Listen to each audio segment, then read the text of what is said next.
আসসালামু আলাইকুম বন্ধুরা, আশা করি সবাই ভালো আছেন এবং সুস্থ আছেন। তো এইচএসসি 2024 ব্যাচ যাদের আর কি বাংলা দ্বিতীয় পত্র পরীক্ষার সামনে 2 তারিখে, তো তাদের জন্য আজকে সাজেশন নিয়ে এসেছি কিছুটা। তো সম্পূর্ণ যে সাজেশনটা রয়েছে সেগুলো কিন্তু আমি এখানে আপনাদেরকে বলে দেওয়ার চেষ্টা করবো ইনশাল্লাহ, এবং এগুলো যদি ফলো করেন আশা করি সকল যে সাজেশনগুলো থাকবে সেগুলোর মধ্যে থেকে আশা করা যায় 80% থেকে 90% কমন পেয়ে যাবেন। তো চলুন শুরু করা যাক। তো এখানে আমরা আসি প্রথমে যে উচ্চারণ রয়েছে আর কি। তো উচ্চারণের ক্ষেত্রে আপনার এখানে শব্দ এবং উচ্চারণ দুটো রয়েছে, এগুলো অবশ্যই শব্দ থাকবে, সেখান থেকে আপনার উচ্চারণটা লিখতে হবে। যেমন এখানে আশার লেখা রয়েছে আ সরেয়া পেটকার সা ডবেন্দ্র র, এটা হচ্ছে শব্দ, এবং এখানে উচ্চারণ লিখতে হবে সরেয়া সা ডবেন্দ্র আশা। তো এইরকম করে কিন্তু আপনার শব্দটা হবে আর কি। তো এখানে মোটামুটি আপনার সালেরগুলোই কিন্তু দেওয়া রয়েছে। এখানে দেখতে পাচ্ছেন যে আশ্বিন, এরপরে আবশ্যক, এরপরে আবৃত্তি, আক্কেল, এরপরে আত্মহত্যা, এরপরে আপনার ঈশান ইত্যাদি, এরপরে ইতিহাস, ইতিপূর্ব, উচ্চতর, উত্তম, এরপরে উচ্ছ্বাস, এরপরে উচ্ছেদ, এরপর উচ্ছৃঙ্খল, উজ্জ্বল, উদ্বিগ্ন, উৎকৃষ্ট এবং উদ্বাহ। এরপরে এখানে আপনার রয়েছে উদ্যম, উদাহরণ, উন্নাসিক, উদ্যোগ, উদ্যোক্তা, এরপরে উন্মুক্ত এবার উন্মুক্ত, এরপরে উপমা, উপাত্ত, উপগ্রহ, উপস্থিত, উদ্যত, ঊর্ধ্ব, উহ, এরপরে আপনার এখানে একটি, এখন, এগুলো রয়েছে, সালেরগুলো রয়েছে। তো এগুলো আপনারা কিন্তু ভালোভাবে পড়বেন। এরপরে আপনারা দেখতে পাচ্ছেন যে উচ্চারণের মধ্যে আবার রয়েছে একাডেমি, একা, একতা, একজ্ঞে এবং, এরপরে ঐশ্বর্য, ঐক্য, ঐকতান, ঐতিহ্য, এরপরে ঔষধ, কবরী, কন্যা, কবি, কবিতা, এরপরে আপনার কপট, কর্তব্য, কর্তৃপক্ষ, কথ্য, এরপরে কল্যাণ, কোষ্ঠী, কাম্য, নেতা, নিঃসত্ব, পক্ষ, পথচারী, পদ্ধতি, পণ্য, পরিতুষ্ট, পর্ব, পর্যন্ত, পুষ্প, এরপর আপনার পসরা, এরপরে এখানে দেখতে পাচ্ছেন যে পুস্তক, পেঁচা, এরপরে আপনার পৌষ, এরপরে প্রকৃষ্ট এবং পরীক্ষা। তো এগুলো উচ্চারণ। তো উচ্চারণগুলো আপনারা কিন্তু বই থেকে দেখে নিতে পারবেন, এবং এখান থেকে যদি আপনি স্ক্রিনশট দিয়ে রাখেন সেই ক্ষেত্রেও কিন্তু হবে। এরপরে এখানে উচ্চারণ আপনারা দেখতে পাচ্ছেন যে পরীক্ষিত, পুনরায়, প্রশ্ন, প্রাণী, এরপরে পুং, পরম্ভ, প্রজ্ঞাপন, পথ্য, পতন, পরখ, পরিষ্কার, পরিবেষ্টিত, পর্যায়, পর্বত, প্রশ্রয়, প্রশান্তি, এরপরে প্রাণপণ, এরপরে প্রাণপ্রিয়। তো এরপরে এখানে রয়েছে প্রাণ পাখি, প্রাণচিত্ত এবং প্রায়চিত্ত, প্রকৃত, প্রচণ্ড, প্রাণালী, প্রাণিত, এরপরে প্রখর, প্রত্যঙ্গ, পদ্ম, পদ্ম, পদ্ম, এরপরে প্রধান, প্রথম, প্রয়োজনীয়, প্রয়োজন, প্রয়াত, এরপরে প্রশান্ত, প্রলাপ। তো এগুলো রয়েছে। এরপরে এখানে দেখতে পাচ্ছেন যে আপনার ফাল্গুন রয়েছে, এরপরে ফেলনা, এরপরে বক্ষ, বধূ, বংশ, বিজ্ঞপ্তি, ব্যাখ্যা, বেথি, এরপরে বীরাঙ্গা, বিহল, এরপরে বাগ্নি, বিশ্ববিক্ষ, এরপরে বুদ্ধিজীবী, বঙ্গ, এরপরে বন্টন, বড়ি, এরপরে আপনার বৎসল, বৎসর, বদল, বনবাস, বনসত্যি এবং বনভোজন, বন্দুক, বন্দনা, বোপন, বিশ্ব, বৃত্ত, বিজ্ঞ। তো এখানে দেখতে পাচ্ছেন যে স্ক্রিনশট দিয়েও কিন্তু আপনারা এগুলো নিতে পারেন। এছাড়াও কিন্তু আমার ডেসক্রিপশন বক্সে একটি লিঙ্ক দিয়ে রাখবো, আশা করা যায় যদি লিঙ্ক দিয়ে রাখি সেখান থেকে আপনারা কিন্তু এটা ডাউনলোড করে নিতে পারবেন। এরপরে এখানে দেখতে পাচ্ছেন যে শুদ্ধ বানান। এখানে শুদ্ধ বানানের ক্ষেত্রে পোস্টমাস্টার, এরপরে আপনার এখানে ইতিমধ্যে, শিরচ্ছেদ, এরপরে আপনার এখানে দেখতে পাচ্ছেন যে পুরস্কার, আবিষ্কার, এগুলো শুদ্ধ বানান কিন্তু আপনারা একটু পড়ে নেবেন। এরপরে আসি ব্যাকরণিক শব্দশ্রেণী। তো ব্যাকরণিক শব্দশ্রেণীর মধ্যে এখানে আপনার ব্যাকরণিক শব্দ শ্রেণী বলতে কি বোঝো? ব্যাকরণিক শব্দ কত প্রকার ও কী কী? উদাহরণ সহ লিখো। অথবা বাংলা ভাষার শব্দ শ্রেণীকে কয় ভাগে ভাগ করা হয়েছে? উদাহরণ সহ আলোচনা করো। এরপরে বিশেষ্য কাকে বলে? উদাহরণ সহ বিশেষ্যর শ্রেণী বিভাগ আলোচনা করো। এরপরে ক্রিয়া বলতে কি বোঝায়? উদাহরণ সহ ক্রিয়া শ্রেণী বিভাগ আলোচনা করো। বিশেষণ কাকে বলে? উদাহরণ সহ বিশেষণের শ্রেণী বিভাগ আলোচনা করো। আবেগ শব্দ বলতে কি বোঝো? উদাহরণ সহ এর শ্রেণী বিভাগ আলোচনা করো। তবে এখানে আপনার যেগুলো 5টা প্রশ্ন রয়েছে সেগুলো কিন্তু ভালোভাবে পড়বেন। এরপর এখানে একটি অনুচ্ছেদ থাকতে পারে, উক্ত অনুচ্ছেদ থেকে পদ নির্ণয় করতেও কিন্তু বলতে পারে তারা আর কি, সেটা বলেছেন। তো এখানে যদি অনুচ্ছেদ থাকে সেখান থেকেও কিন্তু আপনাকে পদ বের করা লাগতে পারে। এরপরে বেশ বাক্য সমাস নির্ণয়।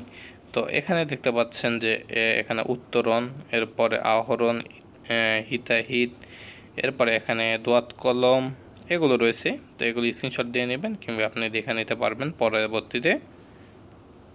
তো এখন আসি আমরা উপসর্গ অথবা মানে এখানে বাংলায় একটা সুবিধা হচ্ছে যে এখানে আপনি যদি একটা না লিখতে পারেন তো আরেকটা লিখতে পারবেন। দুটো অপশান তো থাকে, দুটোর মধ্যে যে কোনো একটা লিখতে হয়। তো উপসর্গের ক্ষেত্রে এখানে উপসর্গ কাকে বলে? বাংলা শব্দ গঠনে উপসর্গের ভূমিকা, প্রয়োজনীয়তা কী? অথবা এখানে আপনার উপসর্গ কী, শব্দ গঠনে এর ভূমিকা উদাহরণ সহ উল্লেখ করো। উপসর্গ কাকে বলে? পরি অথবা প্রতি উপসর্গের 4টি শব্দ গঠন করো অথবা উপসর্গের সংজ্ঞার্থ দাও। এরপরে প্রতি ও পরি আপনার উপসর্গ দিয়ে শব্দ তৈরি করো। উপসর্গের অর্থবাচক নেই কিন্তু অর্থদত্তকতা আছে, উদাহরণ সহ আলোচনা করো। এগুলো আসতে পারে, এগুলো ইম্পর্টেন্ট রয়েছে, মোটামুটি ভালো ইম্পর্টেন্ট, কয়েকটা সালে কিন্তু এগুলো এসেছে। অথবা উপসর্গের নিজস্ব কোনো অর্থ না থাকলে অন্য শব্দের পূর্বে বসে নতুন অর্থ দান করে, বিষয়টি আলোচনা করো। নিম্নলিখিত উপসর্গের শব্দ গঠন করে বাক্যর প্রয়োগ দেখাও। যেমন এখানে দেখতেন স্বরে অ, অতি, অনু, অব। এরপরে আপনার এখানে পরি, প্র, ম, উৎ, প্রতি। এরপরে এখানে আপনার উত্তর নিম্নলিখিত উপসর্গের শব্দ গঠন করে বাক্যর প্রয়োজনীয় প্রয়োগ দেখাও। তো এখানে আপনার প্রথমে স্বরে অ লিখলেন, যেভাবে প্রয়োগ আপনি দেখাবেন এরকমভাবে শখ করে নিলে আর কি ভালো হবে। তো এখানে আপনি শখ করে নিয়ে স্বরে অ, এরপরে স্বরত শব্দ গঠন করলেন অচল, এরপরে অচল দিয়ে একটা আপনি বাক্য গঠন করলেন। যেমন অচল পয়সা আপনার সংগ্রহ করা তার শখ, সংগ্রহ করা তার শখ। এরপরে অতি, এরপরে অতি থেকে আপনি এখানে দেখতে পাচ্ছেন যে শব্দ যেটা হবে, যে বিষয়ে আপনার শব্দটা বের করতে বলবে, উপসর্গ যেগুলো বের করতে বলবে সেগুলোই আপনি বের করে তার উপরেই কিন্তু একটি বাক্য প্রয়োগটা দেখাবেন এখানে। এরপরে এখানে দেখতে পাচ্ছেন যে আপনার নিচের উপসর্গ দিয়ে শব্দ গঠন করো। নিচের উপসর্গ দিয়ে শব্দ গঠন এখানে দেখতে পাচ্ছেন যে স্বরীয় অতি, অনু, অব, নি, পরি, প্র, স। তো নিচে এখানে আপনার শব্দগুলো দিয়ে শব্দ গঠন করা হলো, যেমন স্বরে অভাব, আজান, অচেনা, এরপরে অচিনি, এরপরে অতি দিয়ে আপনার অতিবৃষ্টি, অতি কত, এরপরে অতিমানা এগুলো থাকতে পারে। তো এগুলো দিয়ে আপনারা শব্দটা প্রকাশ করবেন, যেগুলো ওয়ার্ড দেওয়া থাকবে সেগুলো দিয়ে আপনি কিন্তু প্রকাশ করবেন। এরপরে বাক্যতত্ত্ব। তো বাক্য কাকে বলে? গঠন অনুসারে বাক্য কত প্রকার, কী কী? উদাহরণ সহ আলোচনা করো। গুরুত্বপূর্ণ রয়েছে। অর্থগতভাবে আপনার অর্থ অনুসারে বাংলা বাক্যের প্রকার ভেদ বা শ্রেণী বিভাগ উদাহরণ সহ আলোচনা করো। বাক্য কাকে বলে? একটি সার্থক বাক্য কয়টি গুণ বা বৈশিষ্ট্য থাকা আবশ্যক, উদাহরণ সহ পর্যালোচনা করো। এরপরে আপনার এখানে অথবা বাক্য রূপান্তরও থাকতে পারে। তো সরল বাক্য বা জটিল বাক্য রূপান্তরের ক্ষেত্রে এখানে আপনারা দেখতে পাচ্ছেন যে সরল বাক্য রয়েছে। তো সরল বাক্য থেকে যদি জটিল বাক্য করতে হয় সেক্ষেত্রে আপনার এখানে দুর্জন লোক পরিত্যাজ্য। তো এখানে আপনার জটিল বাক্য করতে হবে যে লোক দুর্জন সে পরিত্যাজ্য, এরকমভাবে কিন্তু আপনারা দেখে নেবেন। এরপরে দেখতে পাচ্ছেন যে আমার পথ দেখাবে আমার সত্য। তো এখানে জটিল বাক্য যা আমার সত্য তাই আমাকে পথ দেখাবে, এটা হচ্ছে জটিল বাক্য। এরপরে ভিক্ষুককে দান করুন। তো এখানে আপনার দুটো হতে পারে, যে ভিক্ষুক তাকে দান করুন। এরপরে এখানে আপনার আরেকটা লিখতে পারেন যে ভিক্ষা চায় তাকে দান করো। এরপরে আপনার শিক্ষিত লোককে সবাই শ্রদ্ধা করে, এখানে আপনার যে শিক্ষিত তাকেই শ্রদ্ধা করে, এগুলো কিন্তু আপনারা দিতে পারেন।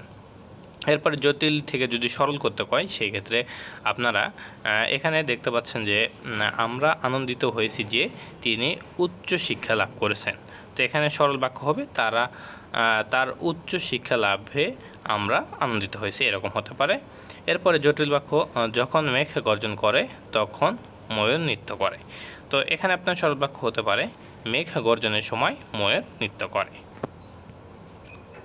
তো এই পিডিএফটিতে কিন্তু আপনারা দেখতে পাবেন যে অনেকগুলো কিন্তু আপনার ছাদের প্রশ্নগুলো দেওয়া রয়েছে, সেগুলো আপনারা এখান থেকে দেখে নিতে পারবেন। তো আমরা যৌগিক বাক্য থেকে সরল বাক্য, তো এখানে আমরা একটি একটি করে উদাহরণ দেখব। তো যৌগিক বাক্য, লোকটি অশিক্ষিত কিন্তু অভদ্র নয়। এখানে সরল বাক্যটি হবে লোকটি অশিক্ষিত হলেও অভদ্র নয়। তো যৌগিক বাক্যের আমরা আরেকটি উদাহরণ দেখব। এখানে হচ্ছে আপনার ছেলেটি গরিব কিন্তু মেধাবী। তো এখানে আপনার এটা সরল বাক্যতে হবে ছেলেটি গরিব হলেও মেধাবী। এরপরে আসে অস্তিবাচক বাক্য কী ধরনের হয়, মানে কী রকম হয়। তো অস্তিবাচক বাক্য আপনারা দেখতে পাচ্ছেন যে সেই একই এরা ভাবে, সে কথাই এরা ভাবে।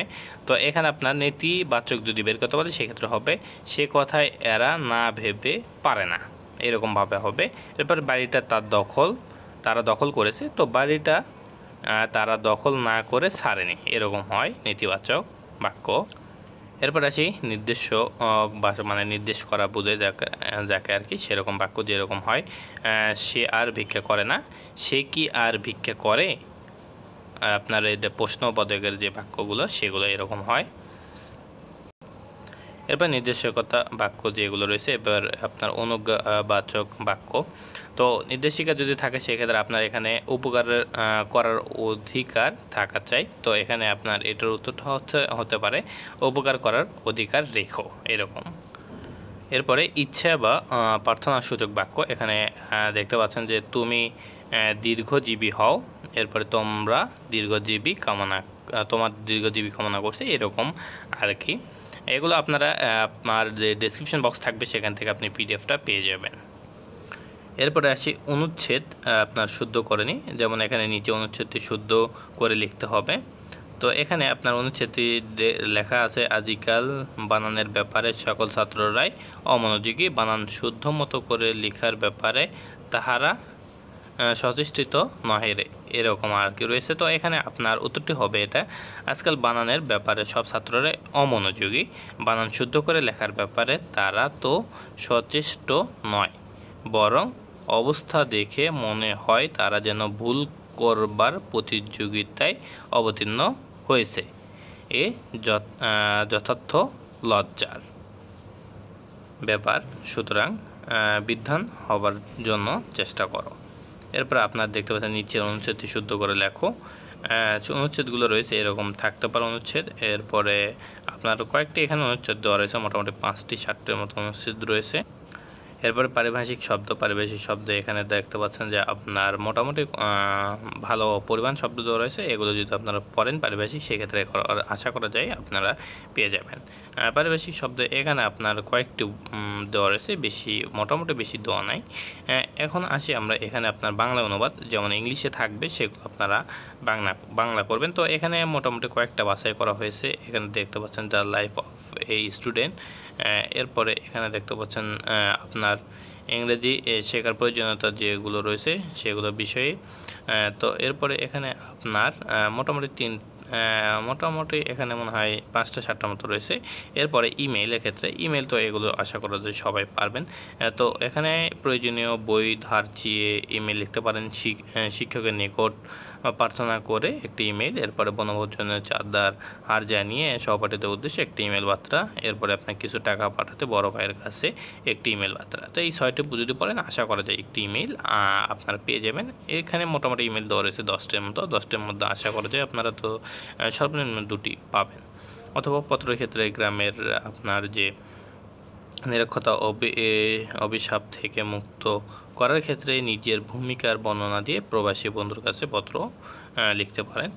অথবা এখানে আপনার দেখতে চান মনে করে তুমি আবিদ, তুমি এখানে রয়েছে সিংহরা গ্রামের বাসিন্দা, গ্রামকে নিরক্ষণের অভিশাপ থেকে মুক্ত করার ক্ষেত্রে নিজের ভূমিকা বর্ণনা করে তোমার বন্ধুদের কাছে একটি পত্র লেখো, এগুলো আসবে মোটামুটি। আশা করি যে এখানে অনেকগুলো সালেই এসেছে।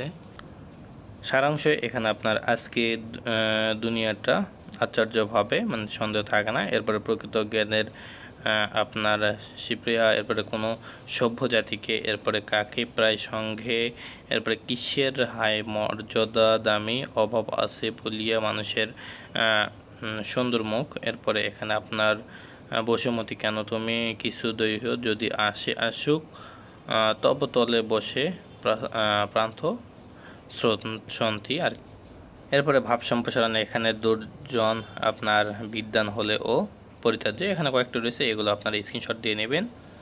এরপরে এখানে আপনার দেখতে পাচ্ছেন যে সংলাপ রচনা, এগুলো কিন্তু আপনারা একটু স্ক্রিনশট দিয়ে নেবেন। তো সংলাপ রচনা এখানে আপনার ইংরেজি শিক্ষার গুরুত্ব সম্পর্কে দুই বন্ধুর মাঝে সংলাপ, এটা আশা করা যায় বানাই দেওয়া যায়। এরপরে ক্ষুদে গল্পে এখানে মোটামুটি 6টি মতো রয়েছে, এগুলো আপনারা একটু স্ক্রিনশট দিয়ে নেবেন। এখন আসি আপনার দিনলিপি। তো দিনলিপি এখানে মোটামুটি অনেকগুলো দিনলিপি রয়েছে, এখানে 10টার মতো মনে হয় দিনলিপি আমরা আর কি এখানে পেস্ট করেছিলাম। তো 10টা দিনলিপি এখানে আপনার বিশেষ করে বিজয় দিনলিপি, সুন্দর বন, এটা আসার সম্ভাবনা রয়েছে। এখানে মোটামুটি কয়েকটা রয়েছে, সেগুলো আসার সম্ভাবনা রয়েছে। এরপরে মুক্তিযুদ্ধের যে চলাকালীন যে দিনলিপিটা, সেটা কিন্তু আপনারা লিখতে পারেন, এটা কিন্তু গুরুত্বপূর্ণ রয়েছে, এগুলো আসতে পারে। এরপরে আপনার রচনা, এখানে দেখতে পাচ্ছেন যে রচনা এখানে 8টির মতো রচনা রয়েছে, এগুলো যদি আপনারা পড়েন 8টির মধ্যে কিন্তু একটি কমন পেয়ে যাবেন ইনশাআল্লাহ, আশা করা যায়। তো আশা করি সবাই বুঝতে পারছেন। সবাই ভালো থাকবেন, সুস্থ থাকবেন, আমাদের সাথে থাকবেন। আসসালামু আলাইকুম।